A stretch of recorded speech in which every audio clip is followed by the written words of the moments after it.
എന്നിട്ട് പറയാം, ഞാൻ ലോകത്തിന്റെ പ്രകാശമാണ്, ഞാൻ ക്രിസ്തുവിന്റെ പ്രകാശമാണ്, ഞാൻ ക്രിസ്തുവിന്റെ രക്തത്താൽ വീണ്ടെടുക്കപ്പെട്ടതാണ്. എന്റെ മേൽ പിശാചിനോ അവരുടെ ദൂതഗണങ്ങൾക്കോ യാതൊരുവിധ അധികാരവുമില്ല. ഞാൻ ക്രിസ്തുവിന്റേതാണ്. Hallelujah, hallelujah. കരങ്ങൾ ഉയർത്തിപ്പിടിക്കട്ടെ, ഉയർത്തിപ്പിടിക്കട്ടെ.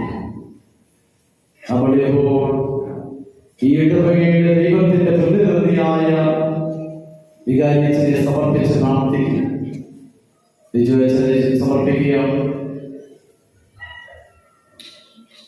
ബന്ധുക്കളെയും മാതാപിതാക്കളെയും എല്ലാം വിട്ട് കർത്താവിന് വേണ്ടി സേവനം ചെയ്യുക.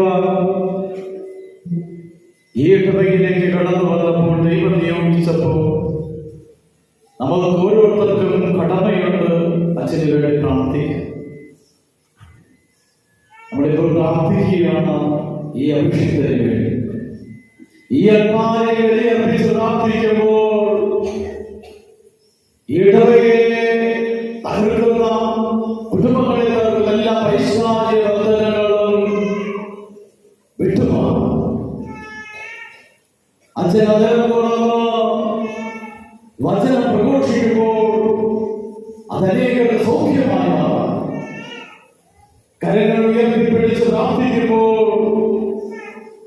അത് ഈ നാടിനെ സമൂഹത്തിന് അഭിഷേകമായി മാറാം. ഈ അഭിഷേകത്തെ അനുഗ്രഹിക്കണമേ എന്ന് പ്രാർത്ഥിക്കും.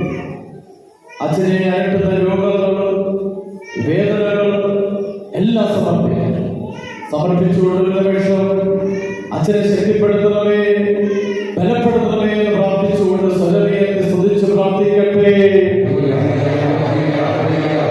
അഭിഷിക്തനെ സമർപ്പിച്ച് പ്രാർത്ഥിക്കുന്നു. പരീക്ഷ പ്രാർത്ഥിച്ചതുപോലെ ഇരട്ടി അഭിഷേകം കൊണ്ട് അനുഗ്രഹിക്കണം.